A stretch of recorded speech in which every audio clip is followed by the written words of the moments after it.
Sir tomato delivery sir. துண்டுக்கடியிலேருந்து order போட்டிருக்கீங்க. Sir நாங்கள் எதுவும் ஆர்டர் பண்ணல சார். சார் அப்போ பிரியதர்ஷினி யார்? ஆமாம் என் பொண்ணு தான். அவங்க தான் ஆர்டர் போட்டிருக்காங்க. அவளா? எவ்வளோ? 1499 சார். முதல்ல அவள் ஃபோனில் டொமேட்டோ ஆப் டெலிட் பண்ணால் தான் சரி போட்டு வரும். ஏண்டி ஆரம்பிக்கிறதுக்கு ஆர்டர் போட்டிங்க, சீக்கிரம் வாடி சாப்பிட்லாம். என்ன ஆர்டர் பண்ணிக்கிறீங்க?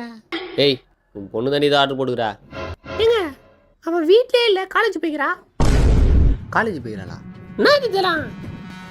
இந்த டிஃபன் பாக்ஸ் எங்கேயோ பார்த்த மாதிரி இருக்குதே. ஏண்டி நம்ம வீட்டில் என்ன குழம்பு? கொத்தமல்லி சாம்பாருங்க. கொடுத்து பொரியல் எதனா செஞ்சியா? இஞ்சி பூண்டு பொரியல் செஞ்சுங்க. மஞ்சள் பையில் துண்டுக்கட்டிலேருந்து. ஆமாம் உன் பிள்ளை எங்க? சார் பில்லு எவ்வளோ சார்? 1499 சார்.